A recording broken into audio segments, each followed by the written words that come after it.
الحمد لله رب العالمين والصلاة والسلام على المبعوث رحمة للعالمين نبينا محمد بن عبد الله وعلى آله وصحبه أجمعين أما بعد. Alors on poursuit le cours sur les bons comportements envers les animaux. Après avoir parlé du bon comportement envers les serviteurs, les esclaves et les domestiques, et l'imam ibn Abdil Barr, rahimahullah, nous dit وَالرِّفْقُ بِالدَّوَابِ فِي رُكُوبِهَا وَالْحَمْلِ عَلَيْهَا واجب سُنَّةٌ فَإِنَّهَا عَجَمٌ لَا تَشْكُو وَهِيَ مِنْ مِلْكِ الْيَمِينِ.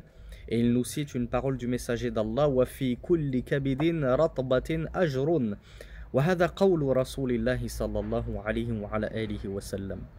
Donc, l'imam ibn Abdil Barr nous dit Ar-Rifq, c'est-à-dire la bonté, la douceur, la tendresse envers les animaux, ad-dawab, fi rukubiha, dans le fait de les monter. C'est-à-dire que lorsqu'on monte un animal, on doit le monter avec douceur, avec tendresse. Ne doivent pas faire preuve de rudesse, comme on le voit tristement dans certains pays où les animaux sont traités de la plus horrible des façons. Donc l'imam ibn Abdil Barr nous dit lorsqu'on monte un animal, awil hamlu alayha, c'est-à-dire où le fait de lui faire porter des choses, on lui fait porter des provisions, on lui fait même porter des gens, hein, comme on le voit par exemple dans certains lieux touristiques, notamment les pyramides, où les Égyptiens vont faire porter sur certains Égyptiens, puisque ce n'est pas tous, ils font porter sur un seul chameau 3-4 personnes les unes derrière les autres, des personnes obèses, des occidentaux obèses, des américains obèses. Le chameau est à deux doigts de s'écrouler. D'ailleurs, on a vu tristement des vidéos, des photos d'animaux s'écrouler sous le poids de la charge que certains maîtres leur ont mis sur le dos. Donc l'imam ibn Abdil Barr nous dit lorsque l'on charge un animal ou que l'on monte dessus, on le fait avec rifq, avec douceur, on a de la compassion pour cet animal. Et il nous dit ce rifq, cette douceur, c'est un wajib, sunnah, c'est-à-dire c'est obligatoire, c'est pas un choix, c'est pas si tu veux t'es gentil et doux et bon envers ton animal, et si tu ne veux pas c'est pas grave, ma'alish, vas-y fais ce que tu veux de lui, non, t'es obligé d'être bon et bienveillant envers ton animal. Et il nous dit c'est une sunnah en plus, c'est pas juste une parole de faqih, de juriste consul, c'est la parole du messager d'Allah, c'est la parole de ton prophète, ya Abdallah. Donc si tu crains Allah, écoute ton prophète. Sois bon envers tes animaux. Il nous dit, l'imam ibn Abdil Barr, فَإِنَّهَا عَجَمٌ لَا تَشْكُو, c'est-à-dire, ces animaux ne peuvent pas parler. Ajamun, c'est comme s'ils n'avaient pas la langue des humains pour communiquer avec toi. فَلَا تَشْكُو, ils ne peuvent se plaindre. Et s'ils pouvaient se plaindre, on les entendrait se plaindre quotidiennement de ce qu'ils subissent de la part de certains maîtres. Et l'imam ibn Abdil Barr nous dit وَهِيَ مِلْكُ الْيَمِينِ, هِيَ مِنْ مِلْكِ الْيَمِينِ, ces animaux, ils font partie de milk al-yamin. À la base, milk al-yamin, on l'utilise pour désigner les esclaves. Ce qu'on a comme possession, ce que nos mains possèdent. Moi, je possède un esclave. Pareil, je possède des animaux. Donc, ces animaux t'appartiennent. Ils font partie de ce que tu possèdes, milkul yamin. Et il nous cite une parole de Rasulullah sallallahu alayhi wa sallam qui a dit et dans chaque foie humide il y a une récompense. Donc ça c'est une parole du messager d'Allah sallallahu alayhi wa sallam pour dire en gros que dans chaque être vivant il y a une récompense. Qu'est-ce que ça veut dire? C'est-à-dire dans le bien que tu vas faire à chaque être vivant, il y a une récompense. C'est une source de hasanat. Donc ne pense pas que parce que c'est un âne qui ne comprend rien et tu lui dis va à gauche et lui il va à droite, si tu es bon vers lui tu ne seras pas récompensé. Non, on va le voir. De la même façon que si tu es méchant et inique envers lui, tu seras puni. De la même façon, si tu te montres bon et bienfaisant envers lui, tu seras récompensé. Dans chaque être vivant, même un tout petit oiseau à qui tu vas poser un petit bol d'eau, un petit récipient en été quand il fait très chaud, ou pour un chat qu'il vienne s'abreuver, tu seras récompensé pour chaque goutte d'eau qu'il aura puisé de ton récipient.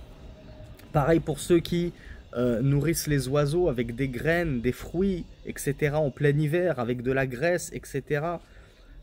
Tout le bien que vous faites aux animaux, tous ceux qui possèdent de la vie en eux. Hein, c'est pas une plante. Un animal, c'est un être vivant. Tu seras récompensé. C'est une source de récompense. وَإِذَا كَانَ فِي الْإِحْسَانِ إِلَيْهَا أَجْرٌ فَكَذَلِكَ فِي الْإِسَاءَةِ إِلَيْهَا وِزْرٌ. L'imam Ibn Abd al-Barr nous dit, et de la même façon, s'il y a une récompense à tirer de la bienfaisance envers les animaux, alors de la même façon, il y a un châtiment à retirer si on fait du mal aux animaux. Donc si on est bon envers les animaux, on sera récompensé, mais si on est mauvais envers les animaux, on sera puni. C'est normal. C'est normal, on ne peut pas récolter que les bons côtés des choses, prendre la récompense sans prendre la punition. Donc, kamatadin ou tudan, comme tu fais, on te fera. Fais attention à ton comportement avec les animaux. وَقَدْ شَكَى إِلَى رَسُولِ اللَّهِ جَمَلٌ أَنَّ صَاحِبَهُ يُجِيعُهُ فَأَمَرَهُ بِالْإِحْسَانِ إِلَيْهِ أَوْ بِبَيْعِهِ. Donc l'imam Ibn Abd al-Barr nous dit, et certes, un chameau s'est plaint auprès du messager d'Allah sallallahu alayhi wa sallam de son propriétaire, de son maître. Il s'est plaint que son maître l'affamait. Alors le messager d'Allah sallallahu alayhi wa sallam a ordonné le maître de ce chameau de faire preuve de bonté envers son animal ou bien de le vendre. En fait, subhanallah, regardez un petit peu la sagesse du messager d'Allah. Si tu n'es pas capable de prendre soin de ton animal, et si tu n'as pas envie d'en prendre soin, eh bien libère-le. Tout simplement, rends-lui sa liberté.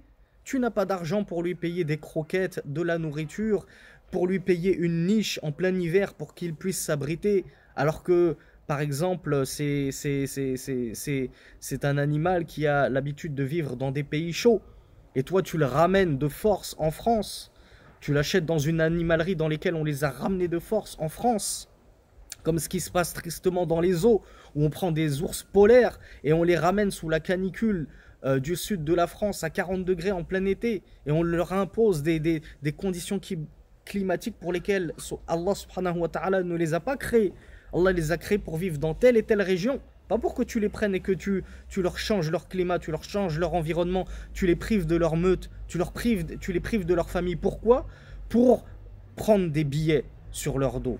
C'est abominable, ce genre de pratique.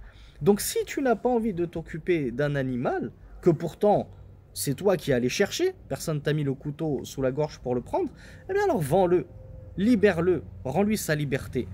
Il se débrouillera très certainement mieux tout seul dans la nature que chez toi. Ensuite, l'imam Ibn Abd al-Barr rahimahullah nous dit wa la yuhmilu ala ad-dawabi akthara min taqatiha, qu'il ne charge pas sa bête, sa monture, de plus que ce qu'elle ne peut supporter. Donc on l'a dit en début, ceux qui surchargent leur monture, par exemple ta monture, tu sais qu'elle ne peut porter que 2 sacs, un sac à gauche, un sac à droite, tu n'as pas le droit de lui mettre un 3e sac en te disant bon allez c'est pas grave, j'en rajoute qu'un seul, ça va pas la tuer. Ben si, parce que c'est à force de raisonner comme ça que certains ont tué leurs bêtes. Ils les ont tués de fatigue et ces bêtes sont mortes de fatigue. Et quand je dis mort de fatigue, ce n'est pas une expression, ce n'est pas du majaz, ce n'est pas une métaphore. Elles sont réellement mortes, par terre, écroulées, et on a pu réussir à les ranimer. Elles sont mortes de fatigue. Donc c'est très grave, comme on l'a vu dans le cours précédent, de surcharger ton domestique et ton esclave de ce qu'il ne peut supporter. C'est la même chose pour les bêtes. Soyez bons vers les bêtes, ne les surchargez pas outre mesure. Mettez-vous à leur place, est-ce que vous accepteriez qu'on vous surcharge plus que ce que vous ne pouvez physiquement supporter? Alors ne le faites pas aux bêtes, ce sont des êtres vivants. Ce ne sont pas des djamad, ce pas des êtres immatériels, ce pas des pierres, ce pas des rochers, c'est des êtres vivants. Ils ressentent la douleur, ils ressentent des émotions, on va le voir. Et on vient de le voir et on va le détailler ce hadith. Un chameau s'est plaint au prophète que son maître l'affamait. Donc ce chameau a ressenti la faim et il s'est plaint. D'ailleurs dans le hadith on va le voir, il gémissait. Il avait les yeux qui débordaient de larmes. La hawla wa la quwwata illa billah, un chameau. Et vous vous dites non mais c'est un chameau, il n'a pas de aql, il n'a pas d'esprit. Il y en a même qui disent il n'a pas d'âme. C'est juste une bête sans âme, sans esprit. Tu le tapes, il sent rien, il s'en fiche, il aime ça. C'est catastrophique.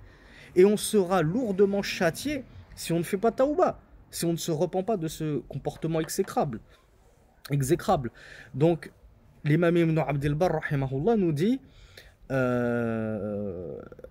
ولا يحمل على الدواب أكثر من طاقتها ولا يضرب وجوهها, et qu'on ne frappe pas leur visage. Et moi personnellement je l'ai vu tristement en Égypte, des gens, on ne sait pas qui était le plus bête d'entre les deux, la bête ou celui qui la montait, et qui l'a frappé au visage avec un bâton, au point que j'ai dû intervenir. Et j'étais dans un pays dans lequel je maîtrisais très peu la langue au début. Je ne me sentais pas spécialement chez moi, mais pourtant, cette vision d'horreur que j'ai vue, j'ai dû intervenir et j'ai dû lui expliquer en baragouinant et avec des gestes, ne lui frappe pas le visage. Tu vas lui crever un œil, tu vas le faire saigner du museau. Et il frappait sa bête de toutes ses forces. C'était hallucinant. Et ça, on le voit malheureusement tristement dans beaucoup de pays. Et c'est une chose interdite, comme nous explique Ibn Abd al-Barr. On est très très loin du comportement du musulman croyant, la bonne éthique de l'islam. Donc il nous dit que ne frappez pas vos bêtes au visage. C'est pas moi qui vous le dis. C'est pas moi qui suis un grand défenseur de la cause animale. Hein, j'ai pas repris le flambeau de Brigitte Bardot. Mais c'est l'imam Ibn Abd al-Barr, et c'est avant cela le prophète sallallahu alayhi wa sallam qui vous enjoint, qui vous guide, qui vous amène à ces bonnes conduites, à ces bons comportements envers vos animaux. Fala yudrabu wujuhuha, on ne frappe pas leur visage. Wala tuttakhadhu dhuhuruha karasi, et on ne prend pas leur dos comme des chaises.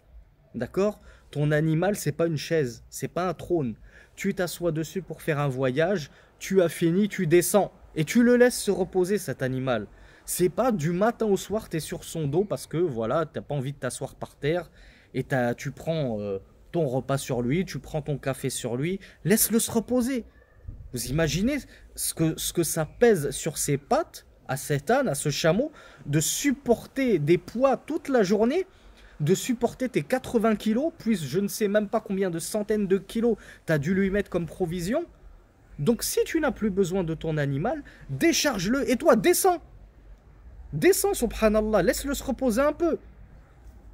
Et encore une fois, c'est pas moi qui joue le grand défenseur, hein, le grand défenseur Greenpeace. C'est Rasulullah, on va le voir, Inch'Allah, qui dans un hadith nous dit ne prenez pas leur dos pour des sièges. C'est-à-dire, ne les utilisez qu'à bon escient, que selon la nécessité. Vous avez besoin de voyager sur leur dos, vous avez besoin de faire de traverser une distance sur leur dos, il n'y a aucun mal. Mais s'il n'y a plus de besoin, alors descendez.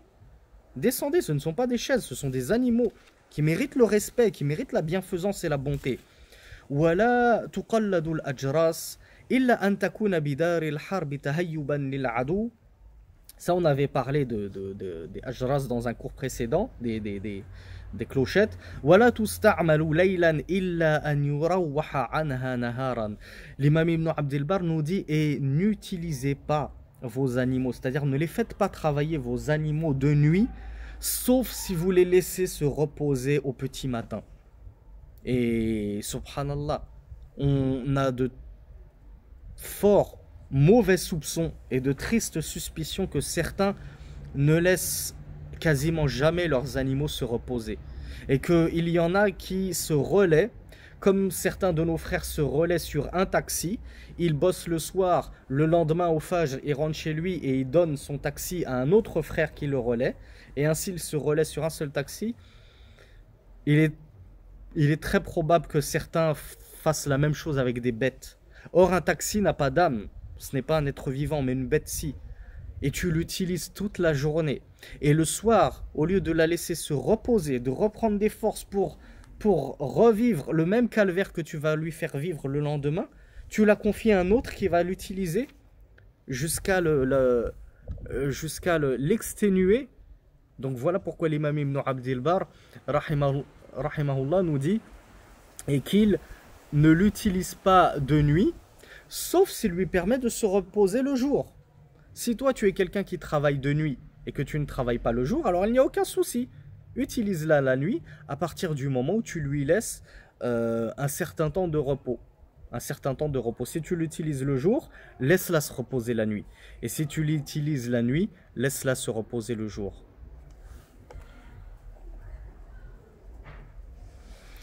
Ensuite, l'imam Ibn Abdil Barr rahimahullah nous dit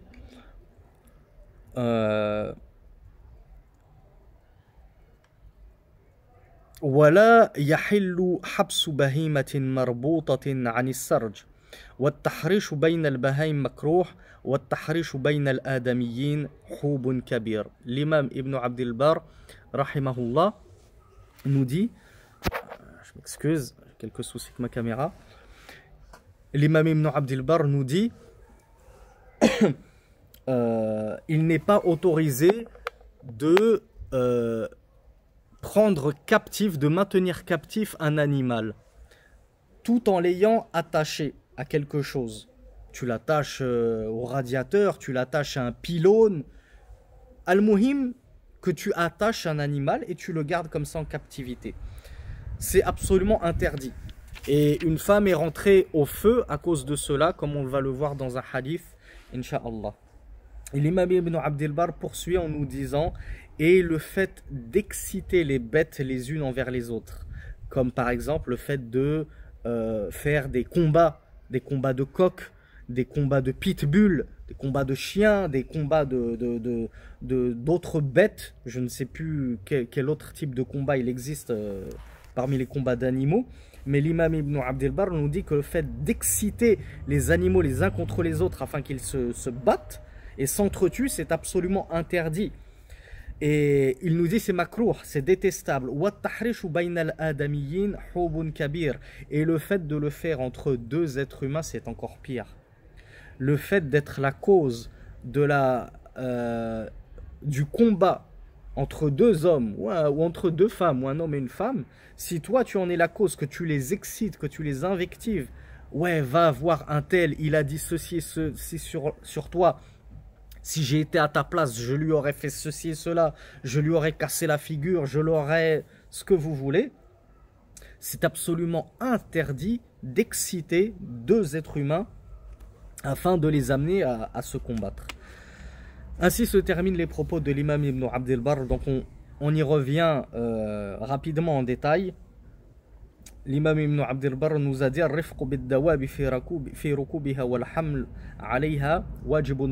nous a dit que la bonté envers les animaux lorsque l'on monte dessus et lorsque l'on les charge est une sunna, c'est une guidée prophétique et c'est un wajib, c'est obligatoire, c'est un devoir, ce n'est pas une option, ce n'est pas juste mustahab, c'est pas juste recommandé, c'est obligatoire d'être bon vers les animaux. Et عن سهل ibn al-Hanzariya,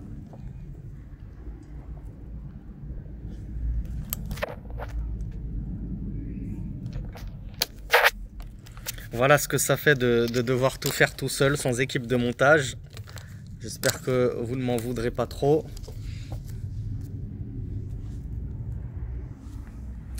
D'après Sahl ibn al-Hanzariya, le messager d'Allah, il a dit, le messager d'Allah sallallahu alayhi wa sallam est passé près d'un chameau. Et il l'a décrit comme قَدْ لَحِقَ ظَهْرَهُ بِبَطْنِهِ.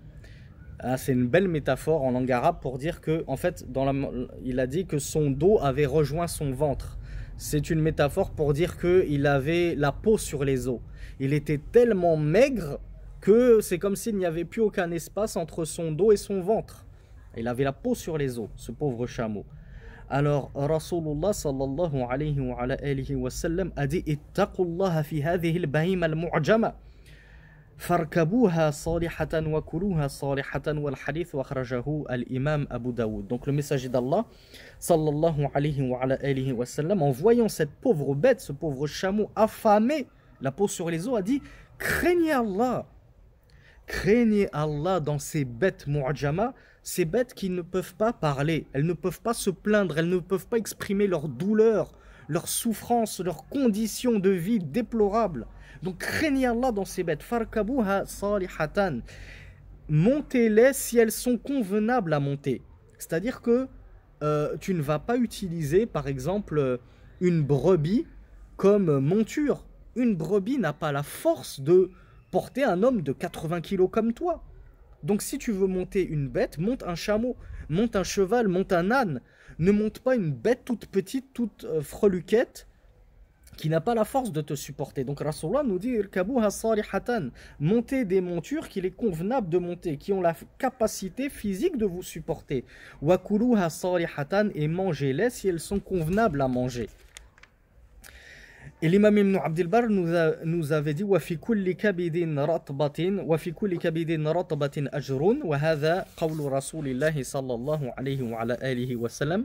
Dans chaque foie humide, c'est-à-dire dans chaque être vivant, dans chaque être doué de vie, il y a une récompense si tu te montres bon envers cet animal, si tu le nourris, si tu lui donnes à boire lorsqu'il a soif, si tu le protèges du froid en hiver, etc. etc. Si par exemple un chat, un chien s'est coincé la patte dans un grillage, s'est coincé dans un terrier, comme on le voit dans certaines vidéos, et des gens viennent sauver ces animaux, ils seront récompensés pour cela. Ils seront récompensés. Ne vous dites pas c'est un vulgaire chien, je vais le laisser mourir coincé dans son terrier. Non, c'est pas parce que c'est un chien, c'est pas parce que le chien est impur qu'il ne faut pas avoir de la compassion envers lui, qu'il ne faut pas essayer de le délivrer lorsqu'il est coincé quelque part. Vous serez au contraire récompensé, même pour ce chien impur. Ensuite, l'imam Ibn Abdel Barr a dit وَإِذَا كَانَ فِي الْإِحْسَانِ إِلَيْهَا أَجْرٌ فَكَذَلِكَ فِي الْإِسَاءَةِ إِلَيْهَا وِزْرٌ. Donc l'imam Ibn Abdel Barr nous dit une parole qui me fait penser à un hadith de Rasulullah. Alors Ibn Abdel Barr a dit s'il y a dans la bienfaisance envers les animaux une récompense, alors de la même façon, c'est logique, il y aura dans la maltraitance des animaux un fardeau, un péché, une punition. Et cette parole de l'imam Ibn Abdel Barr me fait un petit peu penser à un hadith de Rasulullah sallallahu alayhi wa sallam qui évoquait les sources de biens, de hasanat, et il a dit wa fi bud'i ahadikum sadaqa. C'est-à-dire, il y a dans le rapport conjugal avec vos épouses une sadaqa, une aumône. Et les compagnons n'ont absolument pas compris. Ils lui ont dit, mais ya Rasulallah, ya'ti ahaduna shahwatahu wa yakunu lahu fihi ajr. Oh Rasulallah, est-ce que l'un d'entre nous va accomplir, va assouvir ses désirs et ses besoins, et en même temps il va en retirer de la récompense alors qu'il n'a juste fait qu'assouvir ses besoins? Regardez un petit peu cette parole magnifique de Rasulullah. Il lui a dit أرأيتم لو وضعها في الحرام أكان عليه وزر. Ne voyez-vous pas si cet individu avait placé son désir, sa shahwa, sa passion, s'il l'avait placé dans le mauvais réceptacle, c'est-à-dire une femme qui ne lui est pas licite, il aurait assouvi sa passion, son désir, dans la zina, dans la fornication. Akana alayhi wizrun, n'en retirerait-il pas un péché, un blâme, un châtiment, une punition? فَكَذَلِكَ لَوْ وَضَعَهَا فِي الْحَلَالِ كَانَ لَهُ أَجْرٌ. Eh bien, de la même façon, s'il est puni pour avoir mal placé sa shahwa au mauvais endroit, mal placé son besoin au mauvais endroit, de la même façon, s'il place son besoin dans le bon endroit, il sera récompensé. Eh bien, ça me fait penser à ça. De la même façon, les animaux, si tu es méchant avec eux, tu seras puni. Si tu es bon envers eux, c'est normal que tu sois récompensé. Allah, il est juste. C'est le juste par excellence. C'est pas uniquement il punit les gens, et vous, si vous êtes bon, il ne vous récompense pas et dit c'est normal. Non. Bi'idhnillah, Allah vous récompensera. Le Cheikh Shawkat nous cite un hadith que nous rapporte Ibn Umar radiyallahu anhuma. Il dit قال رسول الله صلى الله عليه وعلى آله وسلم دخلت امرأتنا النار في هرة ربطتها فلم تطعمها ولم تتركها تأكل من خشاش الأرض. Ibn Umar radiyallahu anhu nous rapporte un hadith que je pense vous connaissez tous. Et si vous ne le connaissez pas, vous allez être heureux de le connaître, car c'est un très beau hadith. Le messager d'Allah sallallahu alayhi wa sallam a dit: une femme est entrée dans le feu, une femme est entrée en enfer, à cause d'un chat.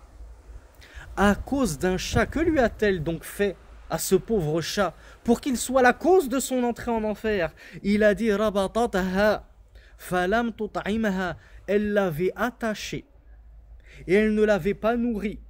Donc elle ne l'avait même pas... D'accord, c'est ce que je vous ai dit tout à l'heure. Tu ne veux pas t'occuper de ton animal, au moins rends-lui sa liberté. Il ira, comme l'a dit le messager d'Allah, manger les animaux de la terre, les insectes de la terre. C'est ce que Rasulullah nous a dit. Elle l'a attaché, elle ne l'a pas nourri et elle ne l'a même pas laissé aller manger des insectes de la terre. Si elle l'avait au moins libéré, ce pauvre chat, ce chat serait sorti dans un jardin, un parc, il aurait mangé des grillons, des sauterelles, des vers de terre, une souris, un oiseau. Il se serait débrouillé sans toi, il n'a pas besoin de toi le chat. Donc ne l'attache pas, tu ne veux pas le nourrir, ne le nourris pas, mais au moins laisse-lui sa liberté. Mais que tu l'attaches, que tu le prives d'aller chercher sa propre nourriture par lui-même, puisque tu ne veux pas lui apporter, Rasulullah nous a dit une femme est entrée en enfer pour ça. Je ne sais pas si vous vous rendez compte. On n'est pas en train de dire que Allah a un petit peu puni cette femme. Allah l'a fait rentrer en enfer. Et on a des gens, comme je l'ai vu encore aux infos il y a quelques jours, des policiers ont retrouvé un pitbull affamé sur la terrasse d'un appartement. Des dealers de drogues et tout, des dealers de drogues. Ils avaient abandonné leur pitbull dans la terrasse, le chien était affamé, des excréments partout sur la terrasse. En plein hiver en plus, puisque c'était il y a quelques semaines, alors qu'il y a quelques semaines, en région parisienne, il faisait -2, -3 en plein hiver. Il n'avait même pas une simple couverture pour se réfugier en dessous, ce pauvre chien. Regardez à quel point les gens ne craignent plus Allah. An-nas la yattaqoun Allah. Puis ensuite, on nous dit, vous les musulmans, vous êtes des barbares. Vous les musulmans, vous êtes ceci. Vous les musulmans, vous méprisez les femmes, vous êtes esclavagistes, vous méprisez les animaux. Mais subhanallah, regardez-vous 5 minutes. Que les koufars se regardent 5 minutes.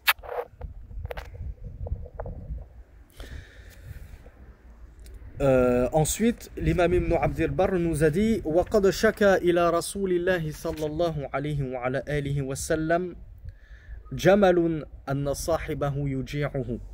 L'imam Ibn Abd al-Barr nous avait dit que un chameau s'était plaint au messager d'Allah sallallahu alayhi wa alihi wa sallam que son maître l'affamait.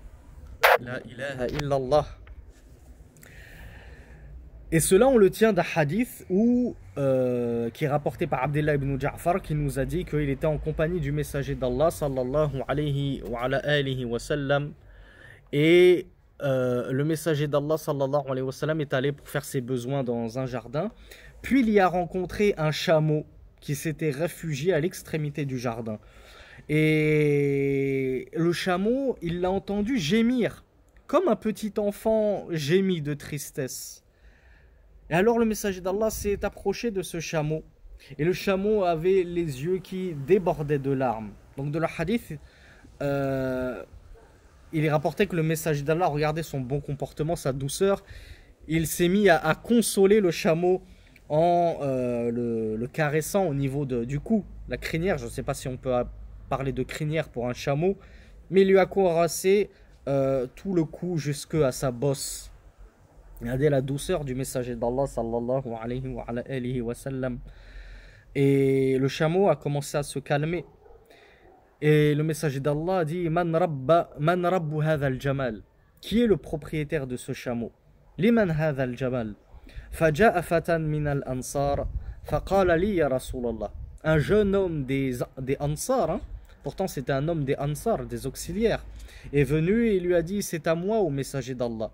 Alors le messager d'Allah lui a dit Afala tattaqillaha fi hadhihi al-bahima allati mallakaka Allahu iyyaha. Ne crains-tu donc pas Allah en cette bête qu'Allah t'a soumis à ta pleine propriété? Allah t'en a fait propriétaire. Allah t'a donné cette bête. Ne le crains-tu donc pas dans cette bête qu'Allah t'a donnée? Fa innahu shaka ilayya annaka tuji'uhu wa tu'dibuhu. Car certes, il s'est plaint à moi, le chameau s'est plaint à moi, Le messager d'Allah, c'est le messager d'Allah qui parle. Il s'est plaint à moi que tu l'affamais et que tu l'épuisais, tu l'éreintais, tu le surchargeais de travail et de labeur. Un chameau s'est plaint au messager d'Allah. Et ça, comme on l'a traduit pour la chaîne, ceci est notre croyance de Cheikh Raslan, on a traduit le hadith en entier.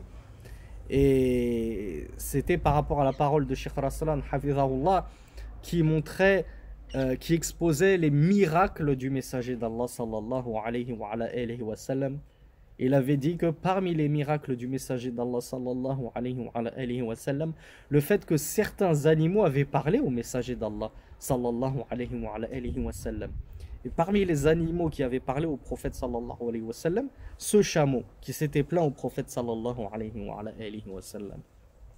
Donc dans ce hadith, il y a encore une preuve que on doit craindre Allah dans nos animaux. On ne doit pas leur causer de tort, on ne doit pas les affamer, on ne doit pas les enfermer, etc. etc. Comme c'est triste de voir qu'il y a dans cette ummah des frères et des sœurs qui, par pur plaisir égoïste, enferment des animaux dans des terrariums. Et ils pensent que ces animaux sont heureux.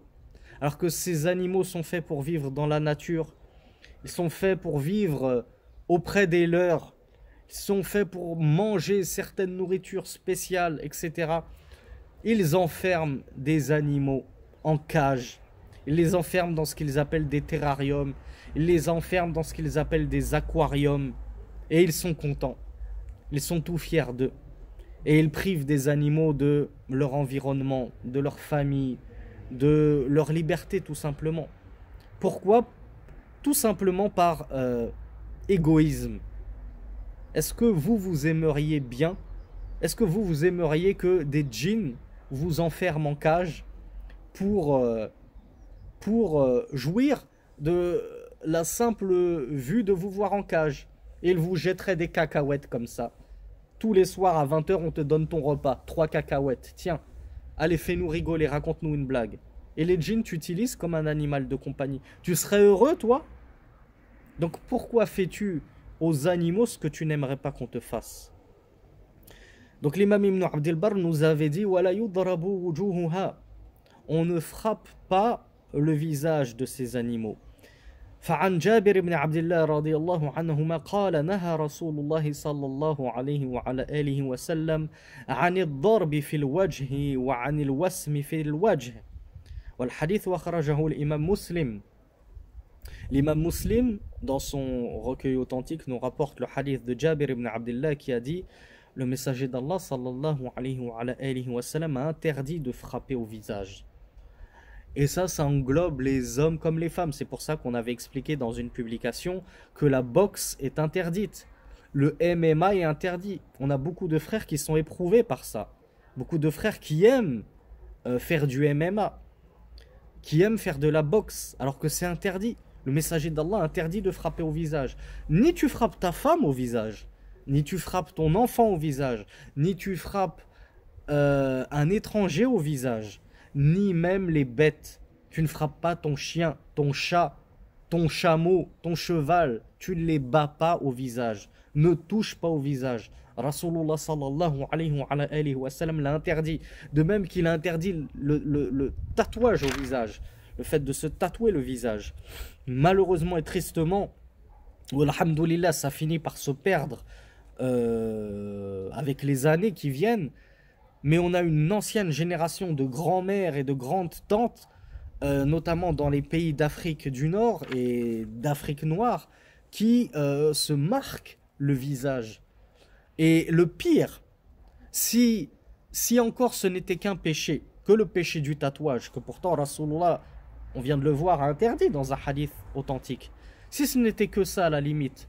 Mais le pire, c'est que souvent ces tatouages, comme je l'ai appris dans un reportage, il y a derrière de la grande mécréance, du grand polythéisme. Ces femmes-là, lorsqu'elles parlent de leur tatouage, elles disent: moi, c'est mon mari, c'est mon père qui m'a fait faire ce tatouage pour me rendre fertile. Parce que ça apporte la baraka de telle divinité. parce que ça repousse le mal de un tel et un tel. Mais subhanallah, quelle différence entre ça et une main de Fatma? Quelle différence entre ça et une croix de Jésus? Quelle différence entre ça et les talismans des sorciers? C'est de la grande mécréance, c'est du grand polythéisme. Donc faites attention aux tatouages, parce que la plupart des tatouages cachent derrière eux une idéologie de shirk, d'association à Allah subhanahu wa ta'ala. Et en plus c'est haram de toute façon, c'est haram. Et Rasulullah sallallahu alayhi wa sallam, al-wasmu fil wajh, je ne sais pas pourquoi je suis parti sur les tatouages, mais tant mieux parce que c'est toujours important de le rappeler. Mais là ce qui est voulu, c'est le fait de cautériser au visage. Vous savez que il est coutume chez les fermiers, certains détenteurs de bêtes, d'appliquer un signe à ces bêtes via le feu. Hein, on prend un symbole qu'on trempe, qu'on fait brûler, et lorsqu'il est brûlant, on l'applique sur le flanc de la bête, par exemple. Et ce symbole, c'est le symbole que la bête appartient à telle famille de fermiers, etc., etc. Eh bien, Rasulullah sallallahu alayhi wa sallam a interdit d'appliquer ce symbole, de brûler les bêtes sur le visage. C'est un ta'dhib, c'est un véritable châtiment, c'est une souffrance terrible. Et l'imam Ibn Abd al-Barr nous avait dit Wala tuttakhadhu dhuhuruha karasi. On l'avait vu, le messager d'Allah l'imam Ibn Abd al-Barr nous avait dit ne prenez pas les dos de vos montures pour des sièges, hein, pour des canapés. Et ceci en vertu du hadith de Anas al-Juhani radiyallahu anhu qui avait dit Qala Rasulullah sallallahu alayhi wa ala alihi wa sallam Irkabu hadhihi ad-dawab salimatan wa la tattakhidhuha karasi. Donc le messager d'Allah avait dit dans un hadith rapporté par Ad-Darimi, l'imam Ahmed ibn Hibban, montez ces montures salima, c'est-à-dire lorsqu'elles sont aptes à vous porter, en bonne santé. Mais tu sais que ta bête, elle est malade, elle est morte de fatigue, elle est malade, et tu vas la forcer à te monter, tu vas la forcer à porter des charges. Rasulullah interdit cela. Il nous a dit, vous les montez lorsqu'elles sont en conditions physiques suffisantes pour pouvoir supporter votre charge. Et ne les prenez pas pour des sièges. Donc c'est Rasulullah qui vous dit, ne prenez pas vos bêtes pour des sièges. Et enfin, l'imam Ibn Abd al-Barr rahimahullah avait dit, Wala tusta'malu laylan illa an yurawwaha anha naharan, qu'on n'utilisez pas, ne faites pas travailler vos bêtes, sauf de nuit, sauf si vous les laissez se reposer en journée. Et il a dit, et n'excitez pas les bêtes les unes envers les autres afin de les amener à se combattre. Et ceci car Ibn Abbas radiyallahu anhu a dit Naha an-nabi sallallahu alayhi wa ala alihi wa sallam ani tahrish bayna al-bahaim. Donc l'imam Ibn Abd al-Barr, on l'a vu, il a rapporté l'avis de l'école malikite qui est que c'est makrouh. Donc selon eux, c'est simplement détestable, ce n'est pas interdit. Mais Ibn Abbas nous dit, le messager d'Allah sallallahu alayhi wa sallam a interdit d'exciter les bêtes, c'est-à-dire les unes les autres, afin de les amener à se combattre. Vous allez me dire, subhanallah, Rasulullah l'interdit et l'imam Malik dit que c'est juste makrouh. Le problème, c'est que ce hadith, justement, il a été rendu da'if. Même Sheikh al-Albani l'a décrété da'if.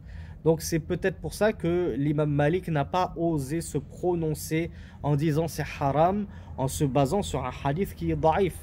On l'avait déjà expliqué dans certains cours en préambule et en introduction. Les savants de l'époque étaient très craintifs. Ils ne s'amusaient pas avec le fiqh, ne s'amusaient pas avec la religion. Ils ne se permettaient pas de dire ceci haram s'ils n'avaient pas un hadith sahih, un verset coranique, un ijma' des compagnons. Quelque chose de solide. Donc là on a un hadith da'if.